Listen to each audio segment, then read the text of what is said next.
नमस्कार नमस्कार नमस्कार नमस्कार।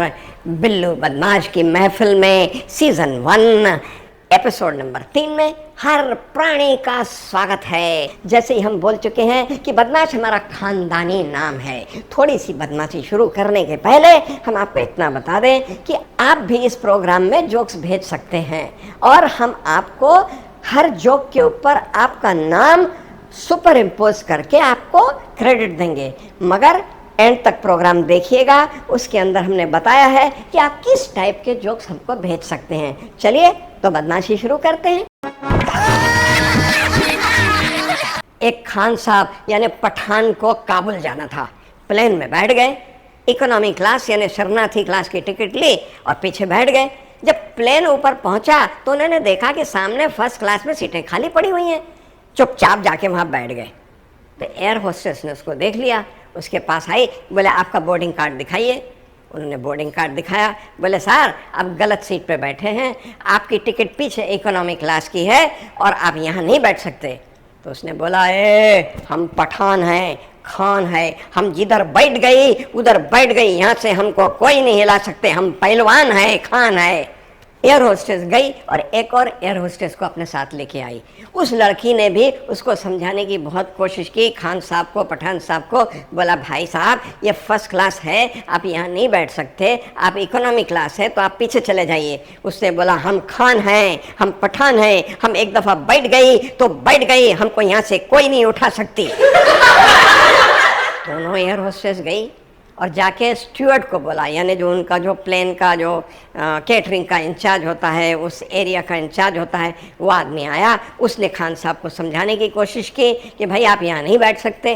तो पठान ने बोला हम बैठ गई तो बैठ गई, आप हमको नहीं उठा सकती, हम पीछे नहीं जाएंगी, हम यहीं बैठेंगी और हमको काबुल जाना है। स्टूअर्ड ने जाके कैप्टन को कंप्लेन किया। कैप्टन के साथ जो उसका को पायलट था उसने बोला अरे वो पठान है क्या? बोले हाँ सरकार वो पठान है। वो बोलता हम बैठ गई तो बैठ गई, नहीं उठेगी। तो उसने बोला चिंता मत करो, मैं भी पठान हूँ, मेरे को मालूम है उसको कैसे उठाना। वो जाता है और उस पठान के कान में कुछ फुसुर फुसुर फुसुर फुसुर करता है और वो पठान सॉरी सॉरी सॉरी माफ़ी माफ़ी माफ़ी करके पीछे चला जाता है। बाद में लोग उससे पूछते हैं कि आपने पठान को क्या बोला जो चला गया? उसने बोला मैंने सिर्फ इतना ही बोला पठान को कि आगे का जो फर्स्ट क्लास है वो काबुल नहीं जाएगा।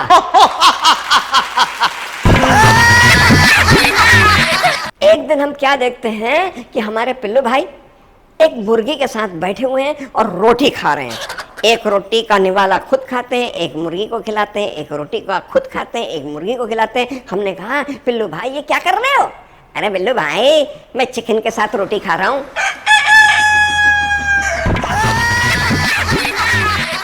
एक दफ़ा एक आदमी का एक्सीडेंट हो जाता है और उसको काफ़ी चोट लगती है। उसके दोस्त लोग उसको बढ़िया से एक अच्छे हॉस्पिटल में इमरजेंसी वार्ड में दाखिल करते हैं। जैसे ही डॉक्टर आता है उसे देखता है, बोलते अरे आपने बहुत देर कर दी, इसको 1 घंटा पहले लाते तो मैं शायद इसको बचा लेता। उसने बोला डॉक्टर साहब 15 मिनट पहले तो एक्सीडेंट हुआ है। फेंकू उस्ताद। एक दफ़ा एक इंजीनियर को कहीं पे भी नौकरी नहीं मिली। उसने क्या सोचा, दिमाग में खुराफात आई, एक डॉक्टर की दुकान खोल ली और वहाँ लिख दिया कि हम हर बीमारी का इलाज करते हैं सिर्फ 300 रुपये में, और अगर आपकी बीमारी ठीक नहीं हुई तो हम 1000 रुपये आपको वापस करेंगे। एक डॉक्टर ने सोचा कि 1000 रुपये कमाने का बहुत अच्छा मौका है। पहुँच गया अंदर बैठ गया उनके कुर्सी पर। बोला देखिए ऐसा है कि मेरे मुँह में कोई टेस्ट नहीं है, कोई टेस्ट मेरे को पता नहीं चलती, आप इलाज कीजिए। उसने बोला कोई बात नहीं हम ठीक कर देते हैं। उसने अपनी नर्स को बोला जा बोतल नंबर 25 लेके आ, उसमें से 5 बूंद इसके मुंह में डाल दे। नर्स ने 5 बूंद जैसे ही उसके मुंह में डाला, उसने बोला भाई साहब ये तो पेट्रोल है। बोला देखा आपकी टेस्ट आ गई, आपका स्वाद आ गया, लाओ 300 रुपये। डॉक्टर को गुस्सा आता है। कुछ दिनों के बाद फिर उस इंजीनियर के पास पहुंच जाता है। बोलता मेरी याददाश्त अब खो गई है, आप मुझे ठीक कर दोगे? बोले बिल्कुल ठीक कर देंगे, कोई बात नहीं। नर्स को बोलता है बोतल नंबर 25 लेके आओ, 5 बूंद इसके मुंह में डाल दो। जैसे ही 5 बूंद उसके मुंह में डालती है तो बोलता अरे ये तो स्वाद ठीक करने की दवा है। तो बोलता है देखो तुम्हारी याददाश्त वापस आ गई, लाओ 300 रुपये। तीसरी दफ़ा डॉक्टर जाता है और बोलता है उसको इंजीनियर को कि मेरी आंखें बहुत कमज़ोर हो गई हैं, मुझे कुछ नहीं दिखाई देता, तो हमको ठीक कर सकते हो? इंजीनियर बोलता है इस बीमारी का हमारे पास कोई इलाज नहीं है, चलिए हम आपको 1000 रुपये दे देते हैं। वो एक 500 रुपये का नोट निकालता है और उसके हाथ में दे देता है। तो बोलता ये क्या, ये तो 500 रुपये है। बोलता देखा, आपकी नज़र वापस आ गई, लाओ 300 रुपये। एक जगह निकाह चल रहा था और रस्मों रिवाज की वजह से मौलवी ने आवाज़ लगाई, भाई इस शादी से किसी को एतराज़ तो नहीं? पीछे से एक आवाज़ आई, हाँ भाई मुझे एतराज़ है। मौलवी ने बोला, बे चुप बैठ, तू दूल्हा है, तेरे को तो जिंदगी भर ही एतराज़ रहेगा।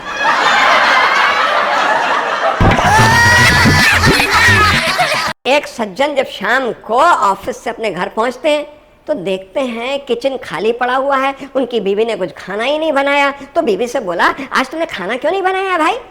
उसने बोला, आज मैं गिर गई और मुझे लग गई। बोले कहाँ गिरी, कहाँ लगी? बोले ऐसा है, मैं तकिए पे गिरी और मुझे आंख लग गई। एक दफा साइकोलॉजी की क्लास यानी मनोविज्ञान की क्लास चल रही थी। तो प्रोफेसर साहब ने अपने स्टूडेंट्स को समझाने के लिए, अपने विद्यार्थियों को समझाने के लिए एक पिंजरे के अंदर एक साइड चूहा रखा, एक साइड चूही रखी और दूसरे साइड रोटी रखी और उनको छोड़ दिया। तो चूहा लपका और जाके रोटी खा लिया। फिर प्रोफेसर साहब ने रोटी निकाली और उसकी जगह केक रख दिया। तो चूहा वापस लपका और केक खा गया। तीसरी दफा प्रोफेसर साहब ने जलेबी रख दी वहां पे। तो फिर चूहा गया, चूहे की तरफ देखा ही नहीं और सीधा जलेबी खा गया। इस एक्सपेरिमेंट के बाद प्रोफेसर साहब ने बोला, देखो इससे आपको क्या पता चलता है? हम सबको ये पता चलता है कि चूहे को खाने का आकर्षण ज्यादा है और चूही का नहीं। पीछे से किसी विद्यार्थी ने आवाज लगाई, प्रोफेसर साहब आप 3 दफा खाना बदल दिए हो, एक दफा चूही को बदल के देख लो, कहीं वो चूही उसकी बीवी तो नहीं थी। ये हुई ना बात। एक दफा एक बुजुर्ग आदमी को कुछ खतरनाक बीमारी हो गई और डॉक्टर ने बोला कि आपको ऑपरेशन कराना पड़ेगा, इसके अलावा कोई रास्ता नहीं है, और ऑपरेशन की हम कोई गारंटी नहीं देते हैं कि आप जिंदा रहोगे या मर जाओगे।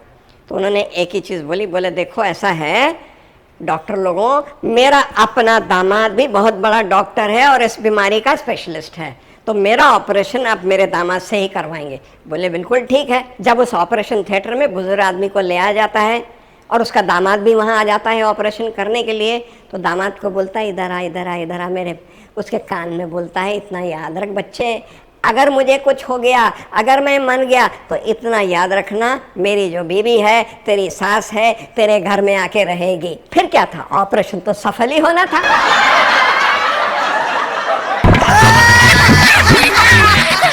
एक दफा एक औरत ने आधी रात के बाद अपने डॉक्टर को फोन किया। जैसे ही घंटी बजी और डॉक्टर ने फोन उठाया तो औरत ने बोला डॉक्टर साहब मैं मुसीबत में हूँ, मेरे पति ने सर दर्द की दवा खा ली है, अब आप बताइए क्या करूं? बोले कुछ मत करो, उसको एक सर दर्द दे दो। ये हुआ नहले पे दहला।